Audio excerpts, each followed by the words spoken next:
Hello दोस्तों, this is Manish Saini. तो आज हम बात करेंगे यहाँ पर करंट अफेयर की और 23 मई का करंट अफेयर डिस्कस करने वाले हैं। आपके एग्जाम के लिए बहुत ही महत्वपूर्ण यहाँ पर ये होगा। You can also join us on Telegram पर जो हमारा चैनल है वो अभ्यास अकेडमी के नाम से ही है। इसका लिंक नीचे मिल जाएगा, वहाँ से ज्वाइन कर सकते हैं। नहीं तो आप हमें यहाँ से स्कैन करके भी ज्वाइन कर सकते हैं। अगर आप इस चैनल पर नए हैं तो प्लीज़ सब्सक्राइब करें, अपने दोस्तों के साथ शेयर करें। तो पहला जो हमारे पास यहाँ पर प्रश्न है कि पर्यावरण, वन एवं जलवायु परिवर्तन डैश में जैव विविधता और जैव संसाधनों पर एक प्रदर्शनी के साथ 2025 के लिए अंतर्राष्ट्रीय जैव विविधता दिवस कहाँ पर बनाया गया।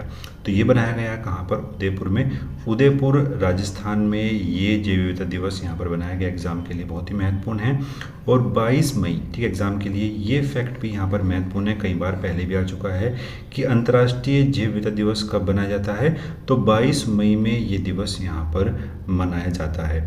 और मनाए जाने का इसका क्या कारण है? इसका कारण है कि 1992 में जैव विविधता पर कन्वेंशन हुआ था, उसके प्रतीक के रूप में जो है इसको हम यहाँ पर बनाते हैं। थीम की बात कर लेते हैं। इसकी जो थीम यहाँ पर रही है वो रही है प्रकृति के साथ। एग्जाम के लिए ये थीम भी काफ़ी महत्वपूर्ण यहाँ पर हो जाती है। प्रकृति के साथ सामंजस्य और सतत विकास।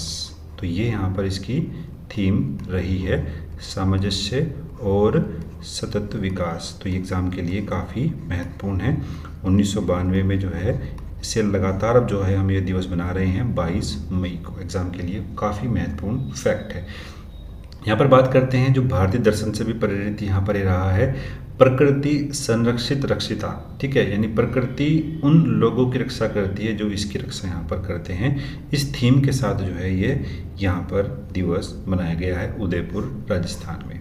नेक्स्ट बात करेंगे। नेक्स्ट जो हमारे पास यहाँ पर करंट अफेयर है कि पर्यावरण, वन और जलवायु परिवर्तन मंत्रालय ने विश्व पर्यावरण दिवस 2025 समारोह बनाने के पीछे कौन सा अभियान यहाँ पर शुरू किया है? उस अभियान का यहाँ पर क्या नाम है? तो जो अभियान का नाम है यहाँ पर कि एक राष्ट्र एक मिशन प्लास्टिक प्रदूषण का अंत। यहाँ पर ये मिशन यहाँ पर रखा गया है। और विश्व पर्यावरण दिवस हमने कब बनाया था, वो कब हमें बनाना है? तो 5 जून में जो है इसको हम बनाने वाले हैं। 5 जून में विश्व पर्यावरण दिवस बनाएंगे। और उसके लिए हमारा जो समारोह है वो है एक राष्ट्र एक मिशन प्लास्टिक प्रदूषण का अंत। यहाँ पर ये हमने रखा है। यहाँ पर जो इसकी फोकस थीम रही है, थीम की बात कर लेते हैं। थीम काफ़ी बार एग्जाम में जो है इन अभियान के लिए पूछी गई है। यहाँ पर यह है कि सिंगल यूज़ प्लास्टिक। ठीक है, एग्जाम के लिए महत्वपूर्ण है, नोट कर सकते हैं। सिंगल यूज़ प्लास्टिक को कहें ना। ठीक है, सिंगल यूज़ प्लास्टिक को कहें ना। तो ये थीम को भी आपको जो है याद करना है। और 5 जून में जो है हम विश्व पर्यावरण दिवस को बनाते हैं। एक राष्ट्र एक मिशन प्लास्टिक प्रदूषण का अंत। थीम है यहाँ पर सिंगल यूज प्लास्टिक को कहें ना। इसका जो लक्ष्य रखा गया है यहाँ पर कि सार्वजनिक कार्रवाई को गति देना और एकल उपयोग प्लास्टिक को समाप्त करना। यहाँ पर इसका जो है लक्ष्य रखा गया है इस पूरे अभियान का। नेक्स्ट बात करेंगे। नेक्स्ट जो हमारे पास करंट अफेयर है कि सीमेंट क्षेत्र में हरित नवाचार के लिए शुरू किया गया हैकेथॉन का नाम क्या है? तो इसका नाम है वो है यहाँ पर ग्रीन इंफ्रा के लिए सैम हैक। तो जो इसका राइट आंसर है हमारे पास वो यहाँ पर थर्ड है। बात करेंगे जो ये सैम हैक ग्रीन इंफ्रा है, ये अपनी तरह का पहला राष्ट्रीय स्तर का जो है ये हमने हैकेथॉन यहाँ पर बनाया है, नेशनल लेवल का। यहाँ पर ये हैकेथॉन चलाया गया था। और हैकेथॉन के जो विषय रहे थे यहाँ पर वो काफ़ी महत्वपूर्ण है। एक तो यहाँ पर था हमारे पास यहाँ पर ग्रीन सीमेंट, ठीक है, हरित प्रक्रिया और हरा कंक्रीट। तो 3-4 जो है यहाँ पर जो है ये अभियान हमने यहाँ पर चलाए थे, विषय रखे थे। और इसके लिए बाकायदा हमने जो है नगद पुरस्कार भी रखा है, जिसकी जो है 1 लाख तक जो है वो नगद पुरस्कार यहाँ पर दिया जाएगा। तो ये काफ़ी महत्वपूर्ण यहाँ पर है। नेक्स्ट बात करेंगे। नेक्स्ट जो हमारे पास यहाँ पर करंट अफेयर है कि केंद्रीय सरकार ने विकलांग व्यक्तियों के लिए कितने प्रतिशत आवास जो है वो यहाँ पर आरक्षित किए हैं? तो कुल मिलाकर बात करते हैं तो 4% का आरक्षण यहाँ पर विकलांगों को दिया गया है केंद्रीय सरकार ने। ये बात करते हैं तो एक तरीके से बात करेंगे कि समावेशी विकास की तरफ ये एक महत्वपूर्ण कदम उठाया है केंद्र सरकार ने एग्ज़ाम के लिए। ये फैक्ट काफ़ी यहाँ पर महत्वपूर्ण है। केंद्र सरकार ने विकलांग व्यक्तियों के लिए सरकारी आवास में जो है वो 4% का यहाँ पर आरक्षण रखा है। इनका उद्देश्य जो है वो सार्वजनिक सेवाओं में समानता, गरिमा और सुलभता को यहाँ पर बढ़ावा देना है। बहुत ही महत्वपूर्ण फैक्ट है। नेक्स्ट बात करेंगे। नेक्स्ट जो हमारे पास यहाँ पर करंट अफेयर है कि 6 साल बाद फिर से शुरू होने वाली कैलाश मानसरोवर यात्रा के लिए कितने यात्रियों को जो है यहाँ पर शॉर्ट लिस्ट किया गया है। तो बात करेंगे जो हमारे पास यहाँ पर यात्री हैं वो हैं 750 यात्रियों को यहाँ पर शॉर्ट लिस्ट किया गया है। और 6 साल बाद जो है ये दोबारा फिर यहाँ पर कैलाश मानसरोवर यात्रा चली है, क्योंकि अगर हम बात करते हैं कुछ समय से तो कोविड की वजह से जो है कोविड-19 की वजह से जो है यात्रा बंद रही।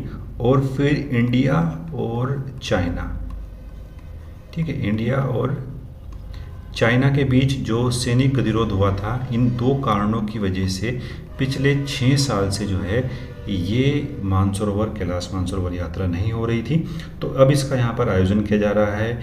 यह हिंदू धर्म, बौद्ध धर्म, जैन धर्म और तिब्बत स्वदेशी धर्म के लिए एक आध्यात्मिक महत्व है। विदेश मंत्रालय द्वारा, ये आपको याद करना है कि किस मंत्रालय के द्वारा ये यात्रा की जाती है, तो विदेश मंत्रालय के द्वारा कैलाश मानसरोवर की यात्रा की जाती है। पहले भी एग्जाम में कई बार पूछा गया है। तो विदेश मंत्रालय के द्वारा जून से सितंबर, ठीक है, इसका जो जून से सितंबर के बीच जो है ये पूरी यात्रा यहाँ पर चलती है। और बात करता हूँ इसके जाने के 2 मार्ग हमारे भारत से जो हैं वो रखे गए हैं। 2 मार्ग से जो है ये यात्रा गुजरती है। एक तो हो गया आपका यहाँ पर उत्तराखंड के अंदर एक जो दर्रा है हमारे पास वो है लीपू लेक, ठीक है। तो ये भी एग्जाम में कई बार पूछा गया है। लीपू लेक दर्रे से यात्रा होती है।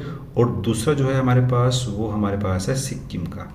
तो इन दोनों ही दर्रों से जो है कैलाश मानसरोवर की यात्रा होती है। सिक्किम के अंदर है यहाँ पर नाथुला दर्रा, ठीक है, नाथुला दर्रा। इन दोनों दर्रों से ही कैलाश मानसरोवर की यात्रा यहाँ पर आयोजित की जाती है। और इस यात्रा में 3 कंट्री जो हैं वो भाग लेते हैं, 3 देश जो हैं वो यहाँ पर भाग लेते हैं। एग्जाम के लिए काफ़ी महत्वपूर्ण है। 3 देशों के द्वारा यह यात्रा यहाँ पर संचालित की जाती है। तो कौन कौन से वो 3 देश हैं? एक तो हो गया हमारे पास यहाँ पर क्या, इंडिया। दूसरा हो गया हमारे पास यहाँ पर चाइना।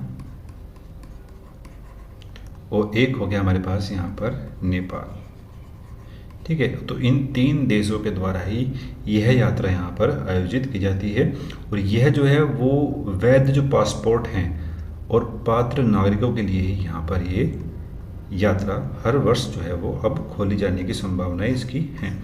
नेक्स्ट बात करेंगे ग्लोबल फॉरेस्ट वॉच रिपोर्ट 2024 के अनुसार वैश्विक उष्णकटिबंधीय वन हानि में सबसे अधिक योगदान किस देश का यहाँ पर हुआ है।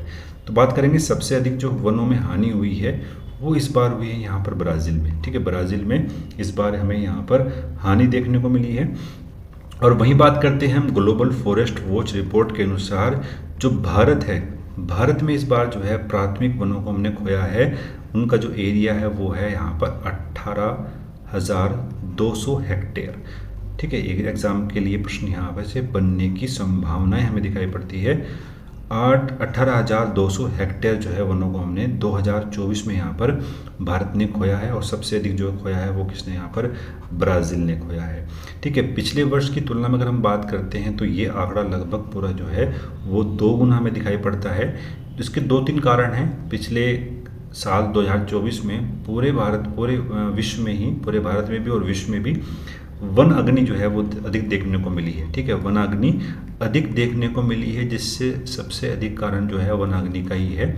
और दूसरी तरफ बात करते हैं जो एल निनो इफेक्ट था वो भी सबसे अधिक देखने को मिला है। जलवायु परिवर्तन के कारण ही रिकॉर्ड तोड़ गर्मी, सूखा पड़ा, जिससे जंगलों में जो है आग लगी थी, ठीक है। 20 वर्षों में ऐसा पहली बार हुआ है कि उष्णकटिबंधीय वनों का जो मुख्य कारण है वो यहाँ पर आग है। लगभग बात करते हैं 50% के आसपास यहाँ पर वनाग्नि की वजह से ही यहाँ पर ये आग यहाँ पर खोई गई है।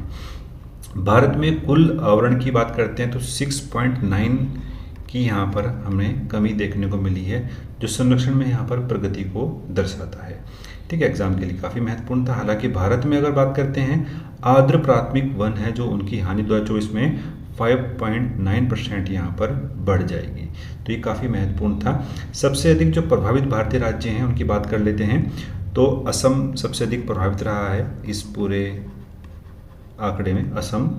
फिर बात करते हैं यहाँ पर नागालैंड,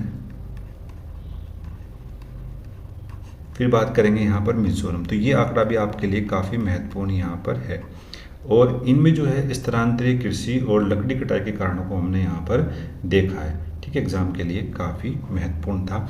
और पूरे वर्ष में, पूरे विश्व की बात करते हैं तो सबसे अधिक जो हानि हुई है वो कहाँ पर, ब्राज़ील में हुई है। ठीक है, ब्राज़ील में सबसे अधिक हानि यहाँ पर देखने को मिली है, एग्जाम के लिए महत्वपूर्ण था। नेक्स्ट बात करेंगे, जर्मनी के सोहल में ISSF जूनियर विश्व कप में भारत को पहला स्वर्ण पदक यहाँ पर किसने दिलाया है, तो वो दिलाया है यहाँ पर किसने, कनक ने। ठीक है, कनक ने दिलाया है यहाँ पर। कनक ने जर्मनी के सोहेल में जो जूनियर विश्व कप हो रहा है, भारत के लिए पहला जो है यहाँ पर स्वर्ण पदक दिलाया है। अगर बात करते हैं हम यहाँ पर, तो ये जो है 10 मीटर एयर पिस्टल की जो है यहाँ पर खिलाड़ी हैं, एयर पिस्टल की स्पर्धा में जो है यहाँ पर ये खेल रही थी और पहला स्वर्ण पदक यहाँ पर दिलाया है। इनका जो अंतिम स्कोर था वो 239 स्कोर यहाँ पर इन्होंने किया है, और जो इसके सेकंड नंबर पे रही हैं वो ओलंपियन है, यूरोपीय चैंपियन भी रही हैं, अन्ना डुलस। ठीक है, मोल्दोवा की हैं, और 1.7 मार्क्स के अंतर में जो है इन्होंने यहाँ पर इसको हराया है। तो काफ़ी महत्वपूर्ण ये फैक्ट यहाँ पर था। नेक्स्ट बात करेंगे, नेक्स्ट जो हमारे पास यहाँ पर करंट अफेयर है कि तेलंगाना, दिल्ली, कर्नाटक और गुजरात के लिए इलेक्ट्रिक बसें शुरू की गई हैं। PM ई ड्राइव योजना के तहत इलेक्ट्रिक बसों की शुरुआत पर बैठक की अध्यक्षता यहाँ पर किसने करी, तो वो की है यहाँ पर HD कुमारस्वामी ने। ठीक है, HD कुमारस्वामी ने की है। और बात करेंगे, केंद्रीय भारतीय उद्योग मंत्री हैं यहाँ पर ये, ठीक है, केंद्रीय भारी उद्योग मंत्री हैं जिन्होंने यहाँ पर इसकी शुरुआत की गई है। और दिल्ली के लिए बात करेंगे तो दिल्ली के लिए लगभग जो है 2800 इलेक्ट्रिक बसें यहाँ पर चलाई गई हैं। सूरत के लिए अगर बात करता हूँ तो गुजरात के सूरत के लिए जो है 600 बसें यहाँ पर हैं। अहमदाबाद के लिए जो है यहाँ पर 1000 बसें हैं। तो इन शहरों में जो हैं ये इलेक्ट्रिक बसों को यहाँ पर शुरू किया जाने वाला है, एग्ज़ाम के लिए काफ़ी महत्वपूर्ण है। नेक्स्ट बात करेंगे, नेक्स्ट जो हमारे पास यहाँ पर करंट अफेयर है कि ध्रुवीय भवन और सागर भवन का उद्घाटन कहाँ पर किया गया, तो ये किया गया है कहाँ पर, गोवा के अंदर किया गया है। एग्जाम के लिए काफ़ी महत्वपूर्ण है। केंद्रीय मंत्री जितेंद्र सिंह ने गोवा में राष्ट्रीय ध्रुव और महासागर अनुसंधान केंद्र में ध्रुवीय भवन और सागर भवन का जो है यहाँ पर उद्घाटन किया है। यह केंद्र विश्व स्तर पे अपने तरह का पहला केंद्र होगा जिसका जो उद्देश्य है वो यहाँ पर जलवायु विज्ञान, महासागर, भूराजनीतिक, नीली अर्थव्यवस्था यानी जो हम बात करते हैं मत्स्य से संबंधित है, और यहाँ पर गहरे महासागर मिशन में भारत के नेतृत्व को यहाँ पर मजबूत करना है। एग्जाम के लिए महत्वपूर्ण था। नेक्स्ट बात करेंगे, विश्व कछुआ दिवस 2025 की 25वीं वर्षगांठ यहाँ पर हुई है। इसका यहाँ पर क्या विषय है, तो जो विषय था इसका यहाँ पर वह है नाचते कछुए कमाल। ठीक है, इसका यहाँ पर विषय था। और बात करेंगे जो विश्व कछुआ दिवस है इसको हम कब बनाते हैं, तो 23 मई में जो है हम विश्व कछुआ दिवस यहाँ पर बनाते हैं, 23 मई में। और विश्व कछुआ दिवस जो है प्रत्येक वर्ष 23 मई को यहाँ पर बनाया जाता है। ATR ने ये पूरी संस्था है यहाँ पर जो एक NGO है उसने चलाया था, अमेरिकन टेरिटोरियल रेस्क्यू द्वारा यह आयोजित किया जाता सबसे पहले। तो जो संस्थापक हैं उन्होंने यहाँ पर ये चलाया था, और थीम जो थी इसकी वो थी यहाँ पर डांसिंग टर्टल रॉक्स। ठीक है, 23 मई में ये दिवस हम यहाँ पर बनाते हैं। तो एग्जाम के लिए काफ़ी महत्वपूर्ण फैक्ट हमने यहाँ पर डिस्कस करे। तो मिलते हैं नेक्स्ट वीडियो में। धन्यवाद, जय हिंद।